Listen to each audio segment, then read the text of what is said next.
जदि उपास बार व्रतरे आपण एई भलिया सागुपणा तैयारी करके गोटे ग्लास भी पीदेवे ना आपणकर पेट शांति सहित मन शांति हो। आज आम सागुपणा को टिके नुआ शैली रे तैयारी करबा। सागुपणा तैयारी कला बेले यार टेक्सचरटा पाई माने याको बहलिया करिया पाई आमे सागु को हाथ रे चकड़ी थांती किबा किछिटा सागु को ग्राइंडिंग कर देई थांती किबा कदली चकड़ी के इथरा में मिसई थांती हेले एटा पूरा बहलिया हेई थाए एमती जेमती टेक्सचरटा देखाउचे एई टाइप रो आसे किंतु एठी से सब जिंस करिया पाई पड़िबोनी तथापि यार टेक्सचरटा पूरा बहुत बढ़िया आसीबो। आपण ये देखिए जापर केते बढ़िया होती तो आपण मैंने ये नुआ उपाय सागुपणा को गोटे थर तैयारी करके पियंतु देखिए आपण मन को बहुत पसंद आसीबो। तो वीडियो को एंड जाए देखो वीडियो भल लगे वीडियो को लाइक करदे शेयर करेंगे चैनल नुआ थे सब्सक्राइब करने। तो चलते स्टार्ट करेंगे आज रेसिपी। ये मुझे सरू दाना वाला सागु गोटे किना नहीं जदि मोटा दाना वाला सागु ने ना पत्रिया अधिक समय लगे तो जदि आप कम समय भितर तैयारी करने चाहूथे ताले सरू दाना वाला सागुटा ने पणा बहुत बढ़िया भी यहाँ हुए। एबे आमे कौन करवा सागु को भल भाव धोई नवा धोई सारा पर या आम सामान भाव में पानी देदेवा माने सागु जी पानी से सागुर ऊपर को आम पा रखानी से पानी देकी या अध घंटे कि 45 मिनट बतरिया छाड़देवा जेहेतु सरुदाना वाला सागुटा ना यहाँ बहुत जल्दी भी बतरी जाए। तो ये मुझे सागु को बतरे नहीं आपण मैंने देखिले सागुटा जो हाथ में मुझे मिसई दूसरी यहाँ मिसी जाऊँगी माने सागु बतरी गला। एबे आमे कौन करवा फुटुवा गरम पानी को इथे आणिके ऐड करवा आ सागुर जस्ट ऊपर को आम पा रखा आ मन रखु फुटुवा गरम पानी को ही इथे देवे या आम कवर करके एबे 15 मिनट पाखापाखि छाड़देवा आ 15 मिनट पर मुझे आपन को देखूँ देखु यहाँ गरम अच्छी पानीटा एत जल्दी भी तो ठंडा हेनी ये देखूँ यहाँ पूर्व अपेक्षा बहलिया हो जाए आपण मैंने देखिकी जापे आ सागु हल्का हल्का ट्रांसपेरेंट हो जाए पणा आमको ये भाया दरकार आपण ये सागु को सिझे देले तार टेस्ट अलग हो कि कंचा पूरा रहिले तार टेस्ट अलग आम ये या पूरा मीडियम रखिले जहाँफल कंचा सागुर स्मेल रही जो मान को कंचा सागु खायापी पसंद आसेनी ये टाइप तैयारी कले पणाटा भी पीवाई बहुत बढ़िया लगे और सीझी गले तार टेस्ट अलग थाए। तो से आपड़ ये उपाय ट्राए करेंगे आपण मानक निश्चित भाव में बहुत पसंद आसो। तो ये देखो सागुटा कौ भाया होती पूरा परफेक्ट अच्छी और बेसी जदि सीझी गले कौन हुए आमर यहाँ पूरा अठाड़िया टाइप हो जाए ताकू धोईवाई पड़े और तार टेस्ट भी अलग रुहे। तो ये देखो यहाँ आमर पूरा रेडी हो गला और यहाँ पूरा बहलिया भी हो जाए पूरा परफेक्ट अच्छी ये टाइप आप रखिए।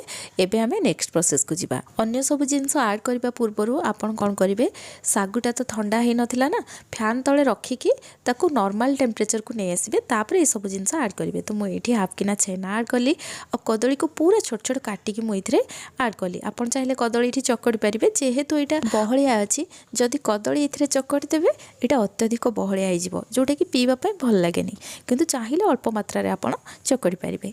एबे आमे ये आपेल काटिक ऐड करवा तो मुझे गोटे आपेल को छोट छोट काटिक मुझे ऐड करी अल्प डालिंब ये ऐड करवा और फलर मात्राटा आप कम बेसी करेंगे जमीक आपको जेकोसी फल जब पसंद अच्छी टी अधिक पकेबे जो फल पसंद नहीं ताको कम पकेबे।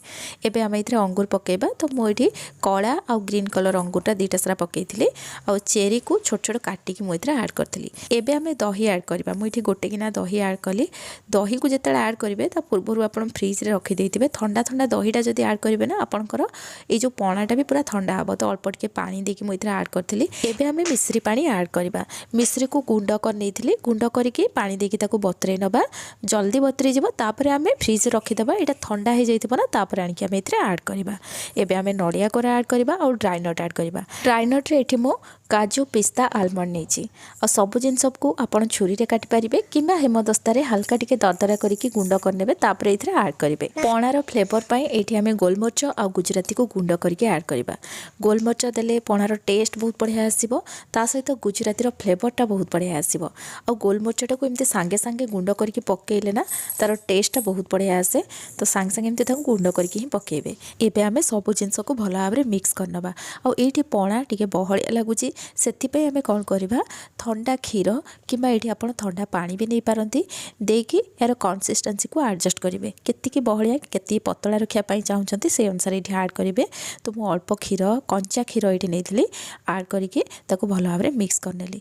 तो ये जी यहाँ बहलिया अच्छी पूरा परफेक्ट अच्छी और पीवाई भी भल टेस्ट आसो। ये मो मिश्री पानी दही और क्षीर सब जिनस ठंडा नहीं से पणाटा हल्का ठंडा अच्छी जदि आउ भी आप ठंडा ठंडा ଥଣ୍ଡା ପଣା ପିଇବା ପାଇଁ ଚାହୁଁଛନ୍ତି ନା ୟାକୁ କିଛି ସମୟ फ्रिज रखिदेवे तापर सर्व करेंगे।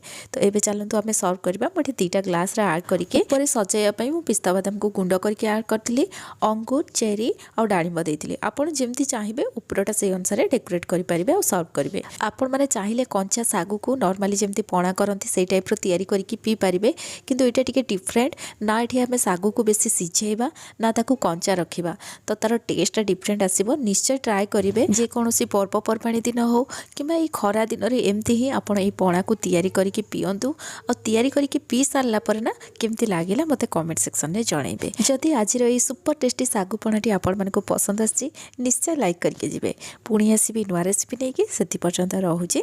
धन्यवाद।